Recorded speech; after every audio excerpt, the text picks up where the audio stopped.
Ah, you're awake. Don't be startled. I'm not gonna hurt you. Yeah, anymore at least. Sorry for knocking you out, but I couldn't risk you running or trying to escape. Obviously, you could still do that. You woke up faster than I anticipated, but considering you're locked in a car with a vampire, I don't think that would be the best idea. You don't have to worry, though. Where I'm taking you, you'll be safe there. Look, I know you're going through a lot right now. Seeing the world for how it truly is. But I promise you, the pain you've been through over the last few hours is over. We just need your help with a few things, and then you'll be free to go. There's something about you. Something I can't quite figure out, but the people where we're headed will be able to. You could be the thing that ends centuries of fighting. Yeah, you look sleepy. Rest those eyes if you want. Just relax. It's not a thing that'll harm you while I'm around.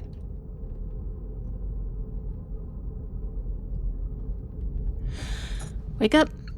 We're here. We're quite a way away from where we were. That abandoned church I found you in was in the middle of the city, and now we're outside of it. It's the best place, really. Vampires don't come out here, save for yours truly. There's not enough people. Everything's too far apart. It's the perfect place for a vampire hunter to sit back, relax, and plan their next move after a night of fighting. We're approaching the garage now. I messaged ahead. They know it's me, and they know I'm bringing you. So, don't be alarmed if they're a bit uncertain at first. It's just standard procedure. After all, they don't know what you are. Ah, I see the doctor's here to give you a look. Don't worry, he's a very nice man. A lot nicer than the other hunters. Wait here a second, I'll do the talking. Hello, Doctor. No need to worry, it's just me. I'm back.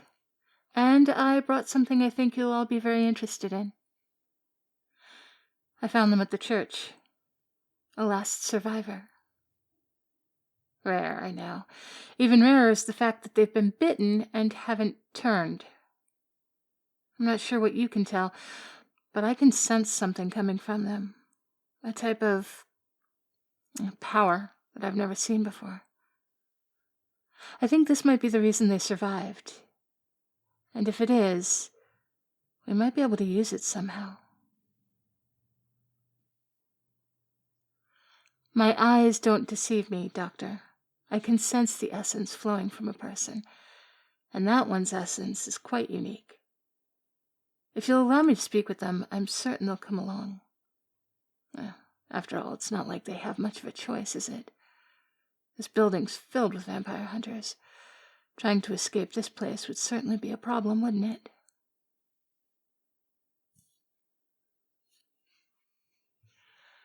All right. They're fine with you coming along. Just stick close to me, and don't make any sudden movements, all right? This man here is Dr. Coffeen, a medical doctor who's also an expert in the supernatural. You'll be safe in his hands, I promise. He's the one who created the synthetic blood I've been drinking.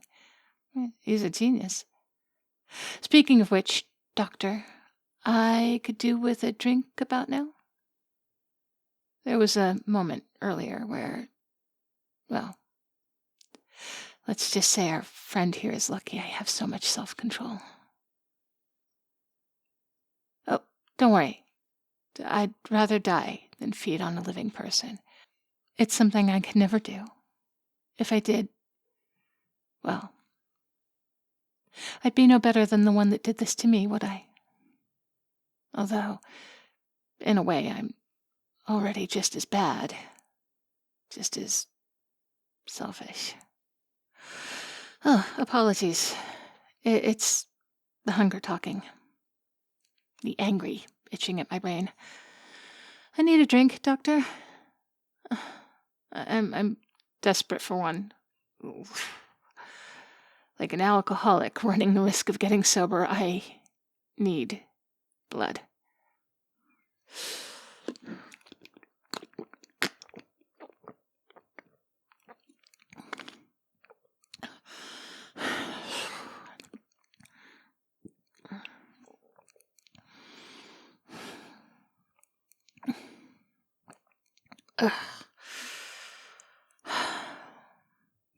Thank you. Oh, it still tastes disgusting, but at least it sets the hunger back a few hours. You know, I wonder sometimes if more vampires would be willing to avoid feeding on humans if they knew this synthetic stuff existed. Even with it tasting as awful as it does. I'm sorry, Doctor, but it does. You haven't tasted it, you don't know. It's been so long since I've tasted anything else, but to compare it, it would be like drinking a particularly foul medicine. One that you need to drink for your health, but that you absolutely loathe the taste, smell, even, the appearance of. Let's just say, I'm not looking forward to my next drink. But I'm sorry, Doctor, I'm going on. You were going to say something, weren't you? About our friend here? Well, if you need a blood sample, I'll leave the room. Let me know when you're done.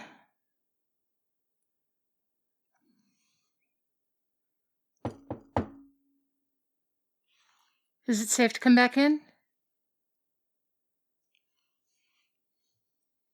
Good. How did it go?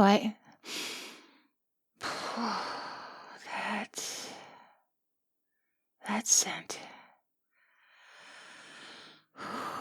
I thought I would have been ready for it, but I'm sorry, Doctor. Sorry, just give me a moment. Something about that. Something about that blood. It attracted me. I'd noticed them bleeding before. I was able to ignore it, but for some reason... perhaps the scent mingled with the other bodies, dulling its poignancy.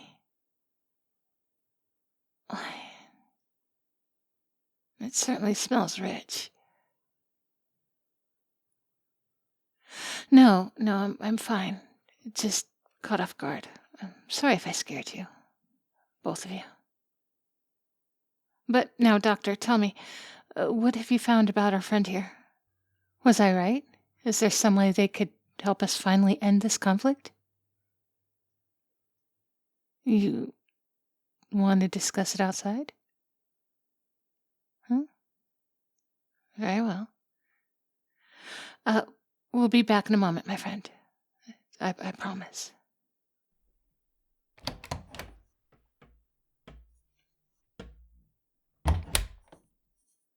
We should be fine now. I don't think they can hear us from here. Now, Doctor, what do you have for me? Well, yes. Yes, the massacre of the vampire nest I hid. It was beneath an abandoned church. They were using it as a hideout. Thralls had removed all the symbols, and the vampire's leader was some kind of priest, but not one I'd ever seen. It was very strange thinking about it. Like nothing I've encountered before. Some sort of vampiric cult. But what does that have to do with anything? That's impossible. Insane.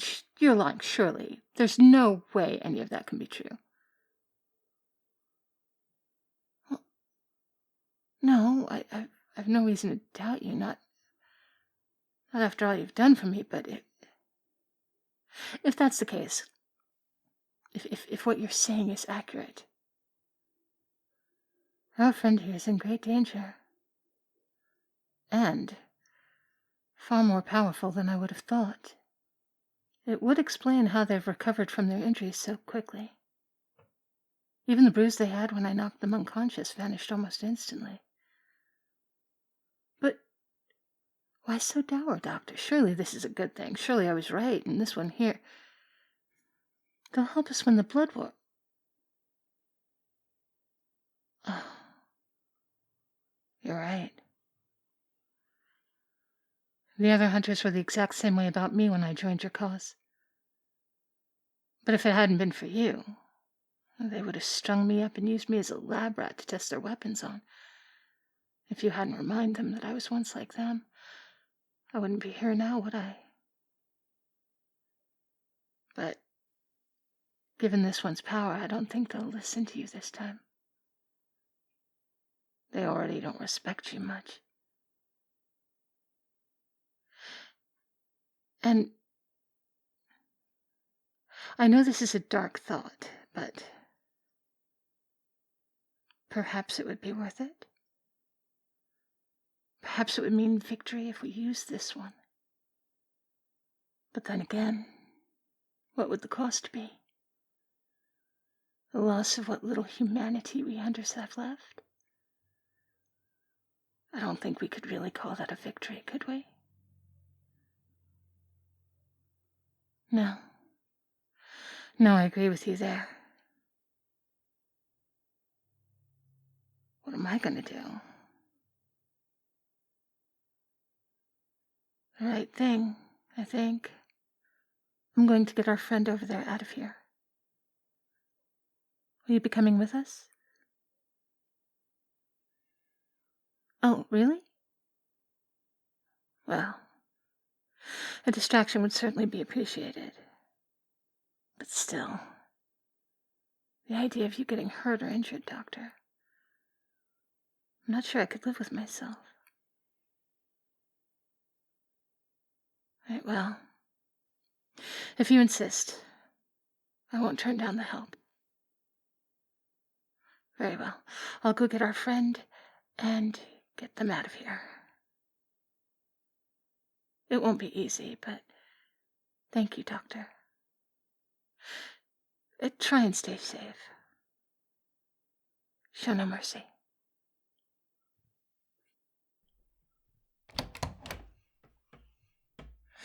Hello. Something has risen to my attention regarding your nature. While I'm not quite smart enough to explain the details as the doctor did to me, I will do my best at a later date. For now, getting you out of here is my utmost priority. You don't seem surprised by this. You didn't happen to hear what we were saying, did you?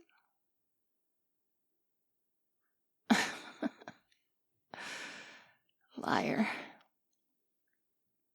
Your heart's beating more quickly in your chest. What did you hear? Tell the truth.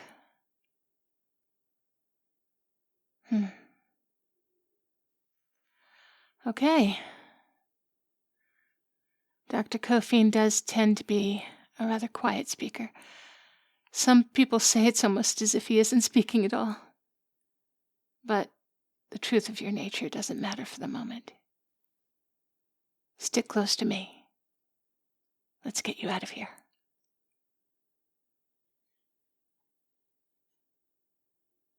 Hey there, cupcakes. I hope everyone is doing well today. Thank you very much for listening to me today yet again. You guys are so wonderful. I appreciate all your time, all your attention, all your thanks, all your likes, all your comments, which I do read, even though I don't get to respond to them always. And I'm sorry. I'm sorry to the people who didn't like my angel character, 'cause I was a bad dream yesterday, and I was a little blasphemous, and I don't want to offend anybody, but also I kind of like writing my stories, and angels do spark my imagination. Anyway, thank you all for a flood of new patrons. Carter Dehoney and the Absolute Unit Arctic Arduino. I can say that. Arctic Arduino, which I absolutely love that name. And David Tristan, Wuya Fenikusu, Godsmacker, Vanity, and Jason. Thank you all for your support. And also, of course, thank you to everyone who supports me at the Baker and Pound Cakes tier levels. There's Wolf, File Miles, Succubus Slave, Malice Silo, Army Guy 007, The Undead Toast, Mr. Fabulous, Tiny the Taxman, Meryl, Inline Flaws, Mr. Rickles, Anand, Nick, Always Able, Lion in Winter, Infinite Moon, Old Bean UK, Kula Bear Forces, Swaggy Llama, Art Low, Pierce Tailish, Lucky Bellamy, Talon Berry Shuffle, and Christian Kaleopa'a. You guys are my heroes. And tomorrow, I'm going to be your villain. So, if you haven't checked out the community tab, go ahead and vote for which villain image you want me to use in the next thumbnail. I adore chatting with you guys, and I hope you guys are all as good to yourselves as you are to me, and I will talk to you tomorrow. Take care.